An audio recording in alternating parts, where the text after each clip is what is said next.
Satu Efraim RSPD Kabupaten Kapuas masih bersama Anda di talk show Sobat Akas seputar obrolan administrasi kependudukan dan pencatatan sipil bersama Dinas Kependudukan dan Pencatatan Sipil Kabupaten Kapuas. Baik, kita langsung saja menyapa narasumber kita.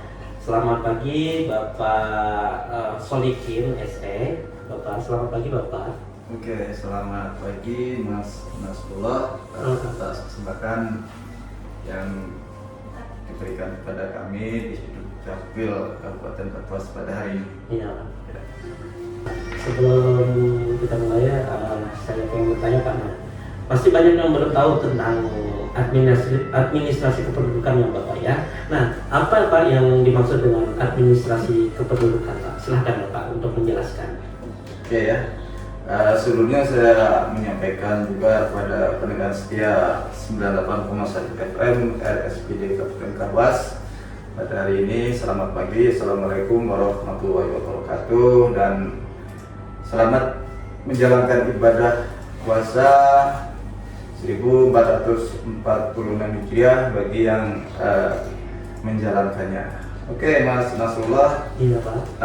Apa yang dimaksud dengan administrasi kependudukan? Administrasi kependudukan adalah sebuah rangkaian kegiatan penataan ya dan penertiban dalam penerbitan dokumen dan data kependudukan melalui pendaftaran penduduk, pencatatan sipil, dan pengelolaan informasi penduduk serta pendayagunaan hasilnya untuk pelayanan publik, pemerintah dan pembangunan. Nah, ini termaktub juga dalam di Dukcapil Kabupaten Kapuas itu ada 4 bidang ya. Satu, bidang pendaftaran penduduk, kemudian bidang pencatatan sipil, kemudian bidang pengelolaan informasi penduduk, informasi administratif penduduk atau disingkat PIAK, serta pendayaan hasilnya yaitu PDIP. Ini adalah merupakan proses memanfaatkan data dan lain sebagainya sebagai hasil daripada proses tadi pendaftaran dan pencatatan sipil, dinas kependudukan dan pencatatan sipil. Itu Mas Nasrullah. Iya. Itu tadi ya Pak seputar tentang administrasi kependudukan ya Pak ya. Iya. Baik, Mas Rob ingin bertanya kembali ya Pak. Nah, apa yang dimaksud dengan peristiwa kependudukan Pak? Silahkan Pak untuk menjelaskannya Pak. Oke ya Mas Nasrullah, bahwa apa yang dimaksud dengan peristiwa kependudukan ya, bahwa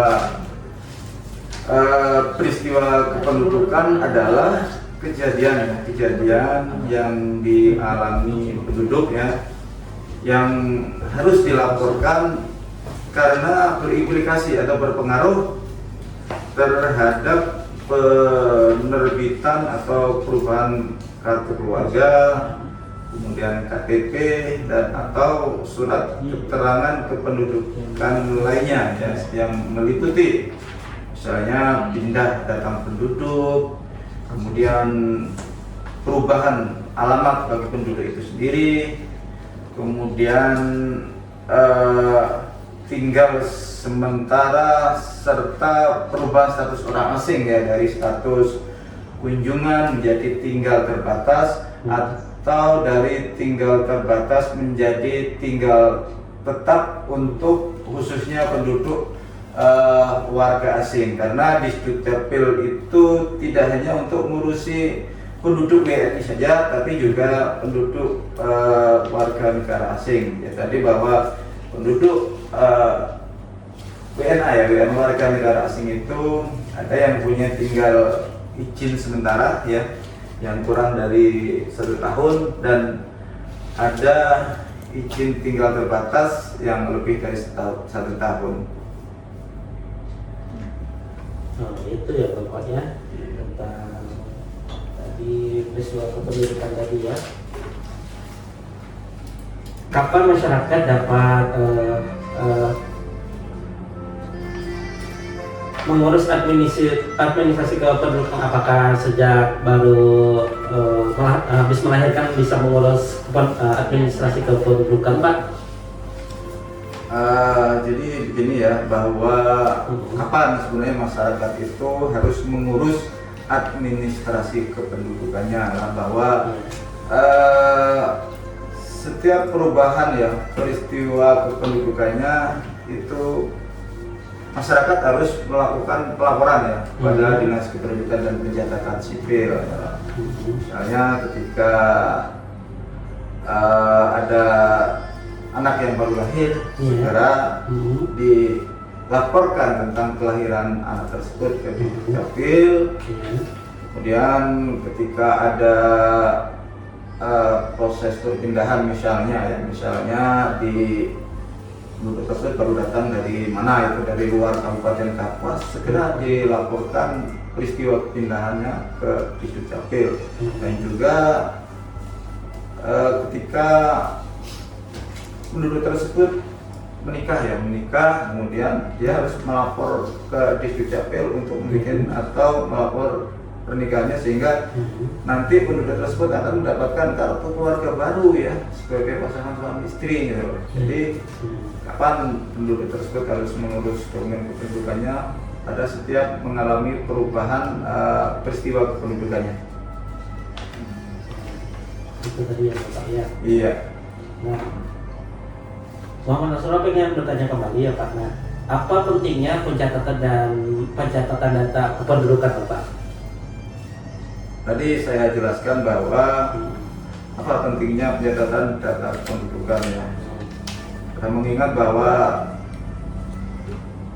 di negara kita Indonesia ini ya, Pak Muhammad Nasrullah, bahwa pemanfaatan data kependudukan oleh lembaga negara, terus kemudian kementerian, lembaga pemerintah, non kementerian atau badan hukum Indonesia itu adalah menggunakan data kependudukan ya.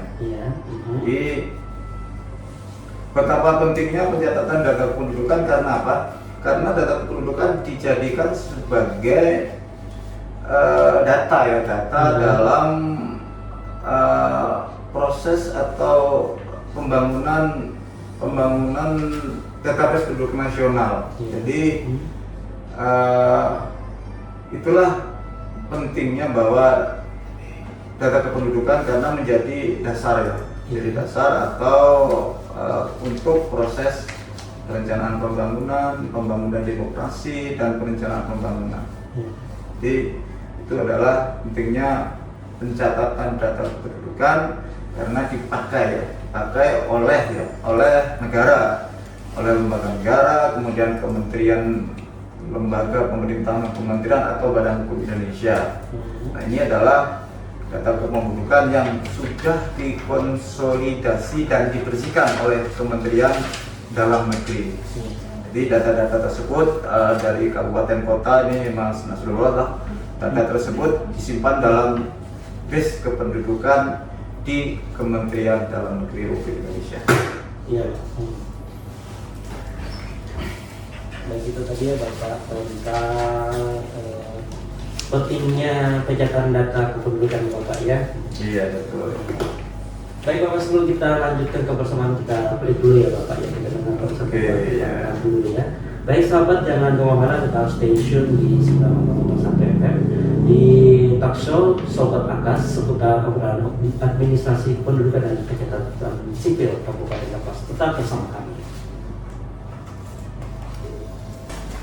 90.1 FM dari Kabupaten Kapuas masih bersama Anda di acara talk show bersama Dinas Kependudukan dan Pencatatan Sipil Kabupaten Kapuas, Sobat Akas seputar obrolan administrasi kependudukan dan pencatatan sipil. Baik sahabat, tadi sudah kita dengarkan ya pembahasan tentang apa itu administrasi kependudukan. Jadi buat sahabat RSPD yang dengan bergabung ingin bertanya bersama narasumber kita, bisa ke nomor teleponnya di via teleponnya di 0513 24600 atau di via handphone atau WA-nya di 0851 36361 981. Ditunggu partisipasi dari sahabat RSPD yang pengen bertanya tentang seputaran tema kita hari ini.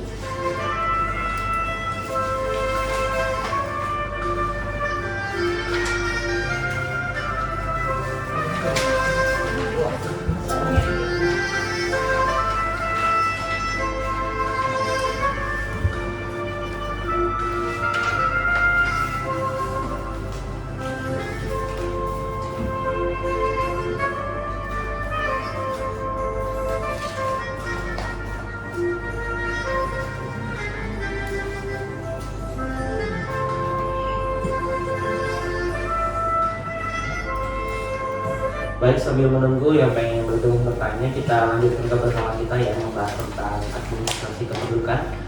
Baik Bapak Solikin, saya pengen bertanya kembali.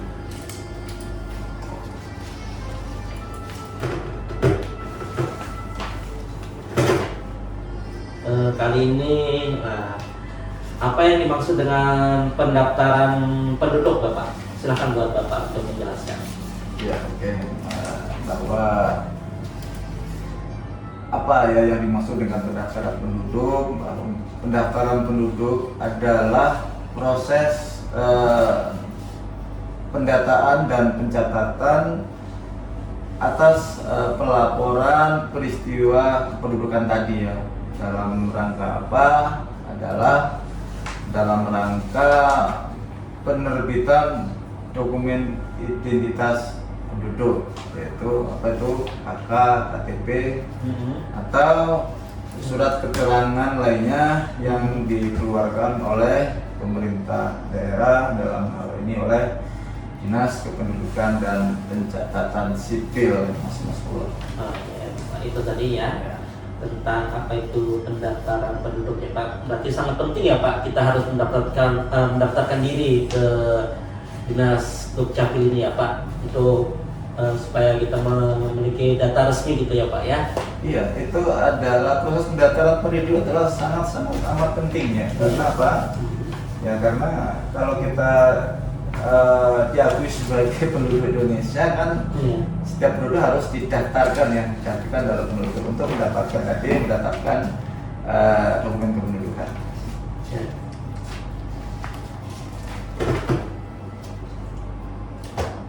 Baik Bapak, saya akan bertanya kembali ya. Nah, apa Pak yang dimaksud dengan peristiwa penting itu Pak? Silahkan Bapak untuk menjelaskan. Iya. Jadi saya kira ya kita penduduk ini ada namanya peristiwa penting dalam hidupnya. Apa itu peristiwa penting?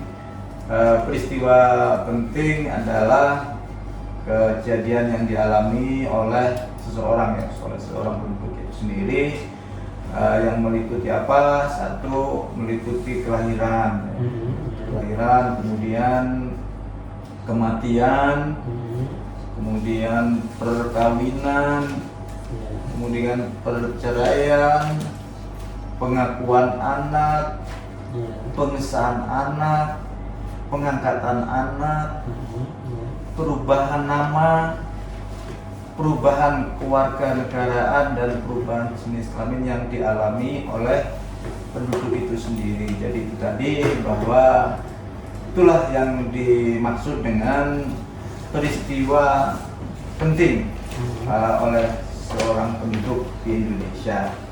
Itu Mas Lo.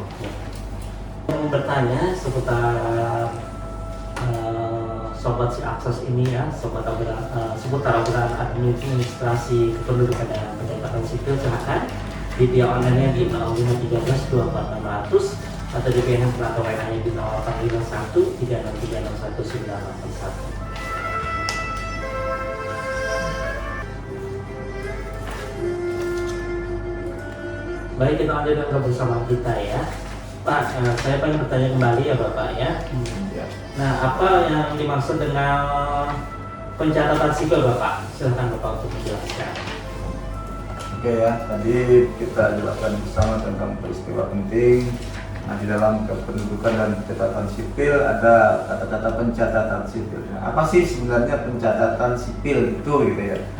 Bahwa pencatatan sipil adalah proses pembuatan catatan peristiwa penting ya, yang kita jelaskan tadi ya. Peristiwa penting itu apa? Yang tadi meliputi kelahiran, kematian, perkawinan, perceraian, pengakuan anak, dan lain sebagainya tadi dalam kehidupan seseorang ya. Nah, dicatat dalam register akte ya, dalam register akte yang disediakan oleh pemerintah daerah, dalam hal ini Disdukcapil ya, sebagai dasar ya untuk pembuatan kutipan atau salinan akta ya. Jadi itu ada akte tadi itu ya, dari peristiwa penting misalnya ada akte kelahiran, kemudian akte kematian, Ya. akte perkawinan, akte Mhm. perceraian, Ya. akte pengakuan anak dan lain sebagainya yang disebutkan di atas dalam peristiwa penting tadi, Mas Nasrullah. Ya.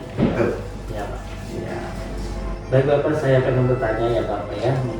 Nah, ada beberapa macam dokumen pencatatan sipil. Nah, salah satunya adalah kakak atau kartu keluarga. Nah, mengapa penduduk wajib memiliki kakak dan kapan memilikinya Bapak? Ya, silakan untuk Bapak untuk menjelaskannya Bapak. Buat Bapak, silakan. Dipersilakan. Bahwa mengapa sih penduduk ya wajib atau harus memiliki dokumen kependudukan kartu keluarga ya? Ya. Bahwa di situ akan menunjukkan kejelasan hubungan dan susunan kelompok yang tinggal bersama dan membentuk satu kesatuan keluarga ya. Jadi di dalam kakak itu kan ada Anak istri. iya, jadi ada di dalam kartu keluarga itu ada 16 kolom ya, 16 kolom keluarga. Itu misalnya kolom pertama kolom nama ya. Ya. Kemudian ada NIK, kemudian ada jenis kelamin, kemudian tempat lahir, Ya. terus kemudian tanggal lahir, agama, pendidikan, terus jenis pekerjaan, terus golongan darah, Ya. kemudian ada status perkawinan di kolom 10, Ya. kemudian kapan perkawinan itu terjadi di pada kolom 11 di kartu keluarga. Kemudian yang paling penting adalah SHDK ya, artinya status hubungan dalam keluarga. Misalnya pertama nomor 1 misalnya, kemudian nomor 2 apa status hubungannya, misalnya dia sebagai istri dari kepala keluarga. Kemudian status hubungan dalam keluarga sebagai anak dalam kartu keluarga tersebut. Jadi itulah pentingnya mengapa penduduk wajib memiliki kartu keluarga, bahwa di situ kelihatan status hukum keluarga itu sendiri. Kemudian di kolom berikutnya, kolom 13 dalam kartu keluarga itu sendiri, itu ada kewarganegaraan ya. Kemudian di kolom 14 dan 15 dalam kartu keluarga itu sendiri ada dokumen imigrasi ya, dokumen imigrasi tentang misalnya itu warga negara asing, karena bahwa yang punya kakak itu tidak hanya penduduk yang WNI saja, tapi WNA juga yang sudah tinggal izin tetap yang diberikan oleh imigrasi, itu juga mereka punya kartu keluarga dan punya KTPL. Kemudian di kolom 16 dan 17 dari sebuah kakak penduduk itu juga menjelaskan bahwa siapa sih nama ayah, kemudian juga siapa nama ibu daripada susunan anggota di kartu keluarga atau dalam anggota di kakak tersebut, Mas Nasrullah. Itu adalah mengapa kita wajib memiliki kartu keluarga tadi. Jadi kita dengan kartu keluarga sudah kelihatan ya susunan perlindungan hukum atas anggota keluarga tersebut. Ya maksudnya itu. Itu Bapak ya, jadi penjelasan tentang mengapa penting memiliki kakak atau KTP ya Bapak ya. Betul sekali ya.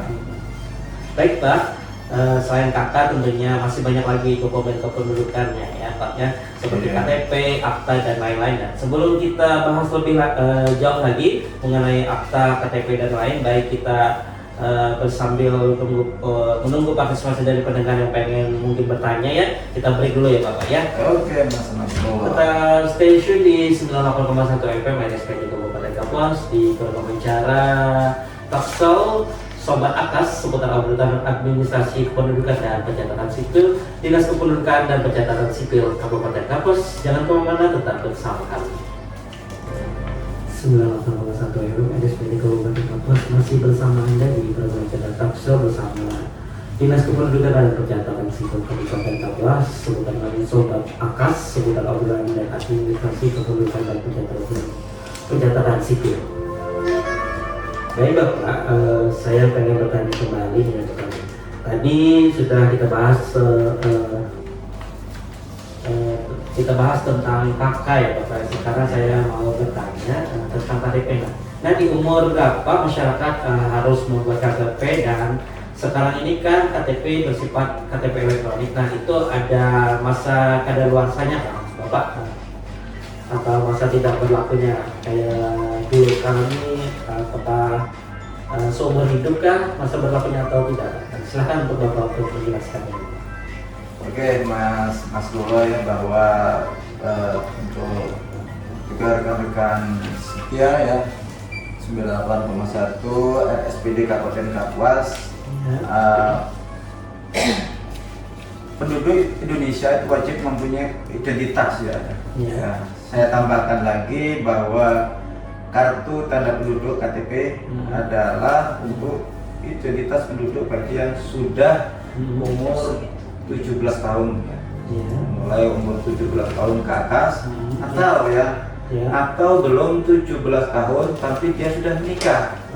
Ya, sudah menikah berdasarkan ketentuan negara tentunya ya. Artinya bahwa pernikahan tersebut telah dicatatkan dalam dokumen negara ya, kayak KUA kalau yang Islam, Muslim ya. Kalau non Muslim itu akta perkawinan. Jadi dia belum 17 tahun. Nah, itu sudah bisa mendapatkan identitas berupa KTP ya. KTP tadi, bahwa misalnya ada belum 17 kok punya KTPL ya. Tadi ya pertimbangkan bahwa setiap penduduk yang berusia 17 tahun ke atas wajib mempunyai KTP, atau yang belum 17 tapi sudah menikah berdasarkan ketentuan negara ya. Nah, Mas Nasrullah, saya jelaskan juga di samping kartu tanda penduduk KTP tadi, penduduk yang usianya masih belum 17 tahun ya, itu negara ini juga memberikan identitas, namanya kartu identitas anak ya. Kartu identitas anak atau KIA ya Pak? Atau yang kita singkat biasanya itu KIA ya. KIA itu apa? Yaitu dokumen identitas penduduk ya, yang bagi anak ya, anak usia 0 sampai 17 tahun kurang 1 hari. Nah, di dalam terus saya jelaskan juga tentang KIA ini, ketika anak tersebut umurnya tidak sampai 5 tahun maka KIA-nya tidak ada fotonya. Nah, tapi ketika anak tersebut sudah 5 tahun ke atas, itu di KIA-nya itu sudah tercantum fotonya ya, fotonya itu. Kemudian tadi juga ditanyakan ke saya juga tentang KTP elektronik itu apakah gitu ya, ada masa kadaluarsanya? Masa kadaluarsanya ya. Jadi di dalam identitas kependudukan KTPL ya, yang sudah elektronik ya, bahwa kita lihat di fisik KTPL itu apa elektronik, di situ ada chipnya Mas Nurul ya. Nah, chip itu nanti ya, kalau lembaga pengguna bisa membaca chip itu ya, ketika ada alat namanya card reader gitu. Jadi di dalam kartu elektronik ada card readernya. Card reader itu adalah di dalam KTP elektronik ada ininya, ada chipnya ya, yang bisa dibaca oleh card reader.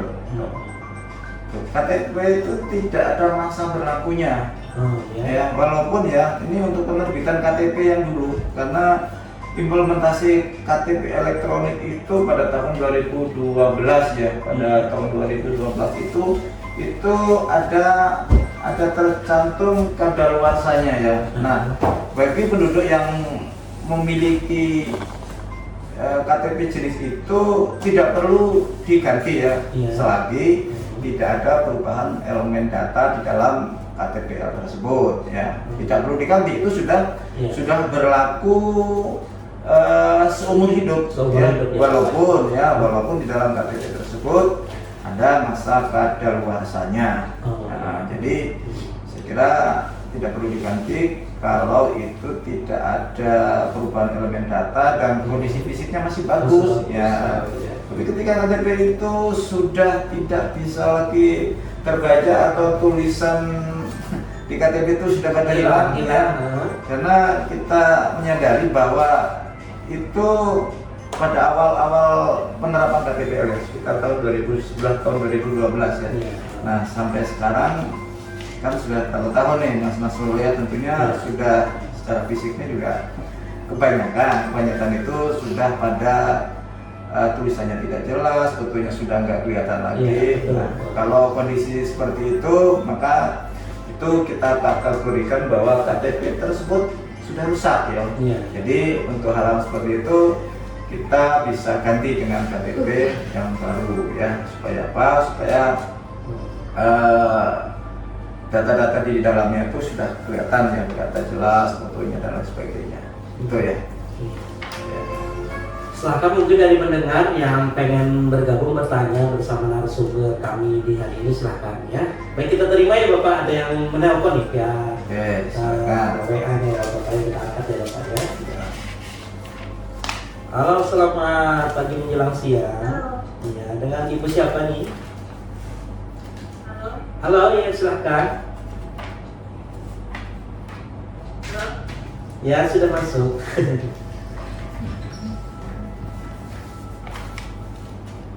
Iya, dicoba kembali ya.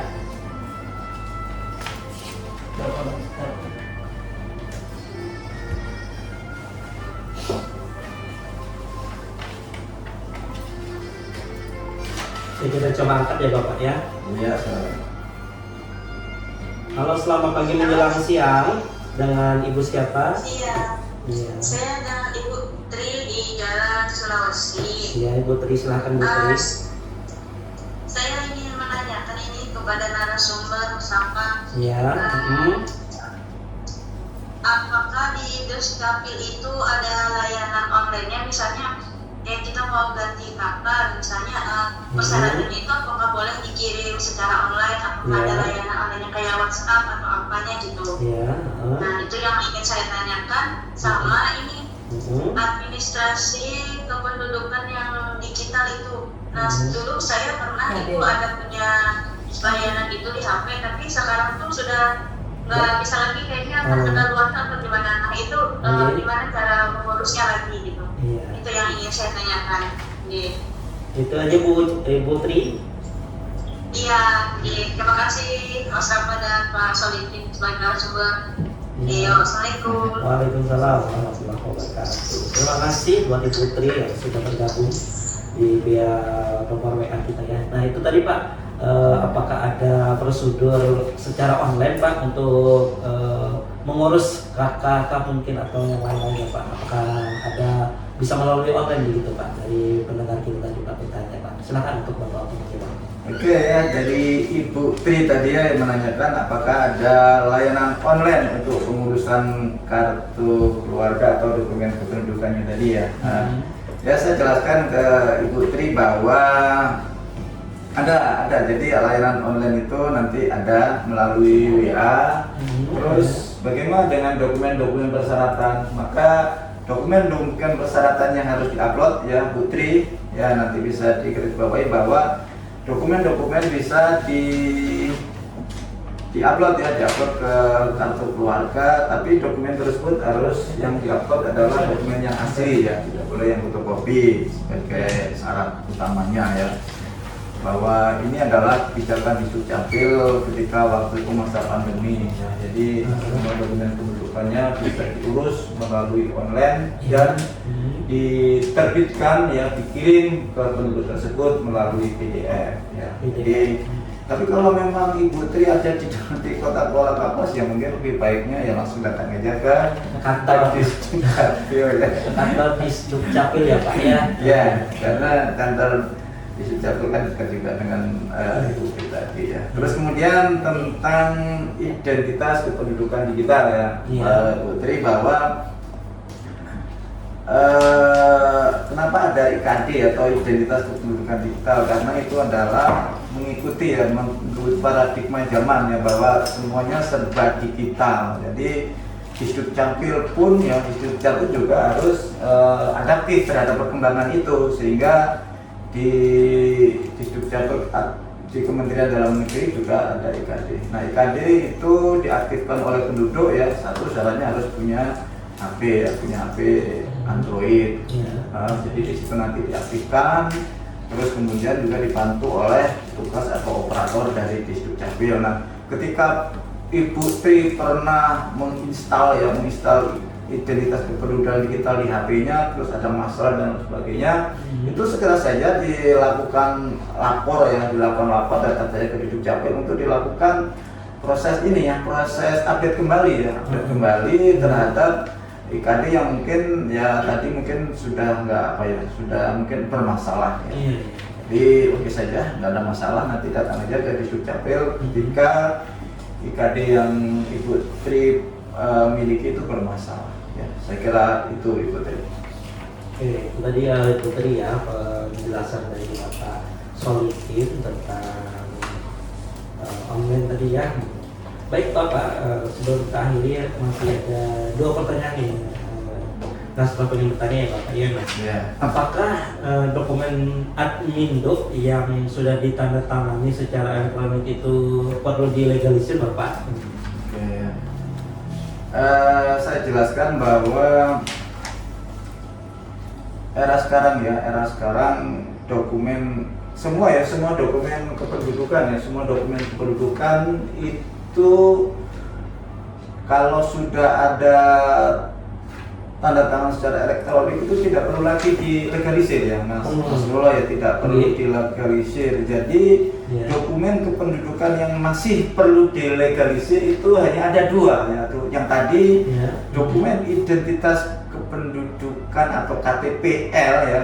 Nah, terus itu tetap perlu dilakukan legalisir ketika penduduk memerlukan itu untuk keperluan pelayanan publiknya.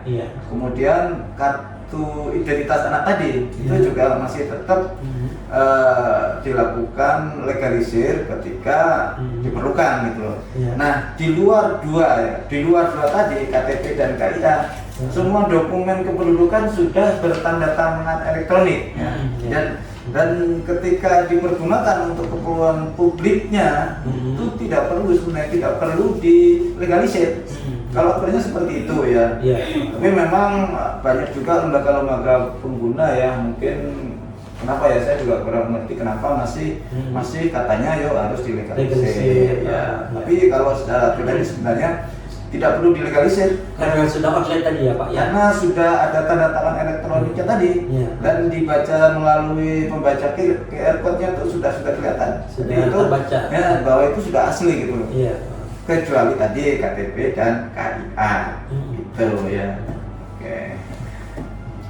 Terakhir ya Bapak ya, saya bertanya apa manfaat dokumen Adminduk ini Pak? Oke ya.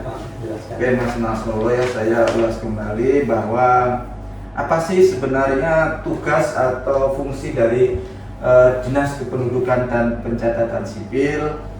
Dinas Kependudukan dan Pencatatan Sipil adalah memberikan dokumen kependudukan ya, memberikan dokumen kependudukan kepada penduduk. Jadi tugasnya memberikan dokumen kependudukan. Nah, dokumen kependudukan tadi saya jelaskan bahwa itu sangat-sangat penting sekali ya, sebagai perlindungan hukum ya, sebagaimana kartu keluarga tadi ya, sebagai perlindungan hukum misalnya suami, istri, anak ya, itu perlindungan hukumnya itu kelihatan di situ ya, jadi susunan daripada kartu keluarga tadi itu kelihatan tuh ya, suami, kepala keluarga, terus istri, anak dan lain sebagainya. Itu perlindungan hukumnya di situ. Kemudian dia juga berfungsi sebagai kepastian hukum. Misalnya KTP itu sudah kelihatan di situ kepastian hukumnya ya. KTP elektronik, dia bertempat tinggal di mana gitu ya. Terus nanti kalau dipakai di dalam pemilu atau pilkada itu sudah kelihatan di DPT-nya. Itu adalah kepastian hukumnya di situ ya. Jadi manfaat dokumen Adminduk tadi adalah memberikan kejelasan identitas dan status kepastian hukum serta perlindungan hukum bagi penduduk ya, bagi penduduk tersebut. Gitu. Tadi ya Bapak ya tentang manfaat dokumen administrasi penduduk tadi ya Bapak ya. Iya. Baik, Bapak terakhir nih Bapak ya. Pesan-pesan atau himbauan atau buat warga masyarakat Kapuas yang pengen mengurus administrasi kependudukan di kantor pencatatan sipil Kabupaten Kapuas, buat pendengar semuanya silakan Bapak, pesan-pesan atau pesan terakhir sebelum kita berpisah untuk pendengar semuanya Bapak. Silakan buat Bapak untuk mengakhiri talk show kita hari ini. Oke ya, Mas Rasulullah, bahwa juga kepada segenap pendengar 98,1 FM RSPJ Kabupaten Kapuas dan juga pada warga Kabupaten Kapuas, urusan adminduk bukan pelayanan dasar ya. Kita tahu bahwa dinas pelayanan dasar itu ada berapa ya? Ada dinas PU, dinas kesehatan, dinas sosial. Tidak termasuk Disdukcapil. Tetapi walaupun Disdukcapil bukan urusan pelayanan dasar, tapi dokumen-dokumen yang dihasilkan dari Disdukcapil adalah menjadi dasar ya, menjadi dasar, saya kira Bapak inilah menjadi dasar dalam semua pelayanan ya. Jadi tidak ada satupun pelayanan publik yang tidak atau tidak menggunakan dokumen produk dari Disdukcapil ya. Jadi itulah betapa pentingnya dokumen kependudukan bagi masyarakat ya, untuk pastikan dulu ya bahwa sudahkah memiliki dokumen kependudukan. Jadi setiap penduduk harus dan wajib masuk dalam dokumen kependudukannya. Misalnya untuk masuk dalam kartu keluarganya, kalau sudah dalam kartu keluarganya harus sudah perekaman KTPL bagi usia yang sudah 17 tahun ke atas. Kemudian bagi yang masih belum harus punya kartu identitas anak. Kemudian juga tidak sampai di situ ya, kartu keluarga sebagai dokumen kependudukan harus selalu dilakukan updating data.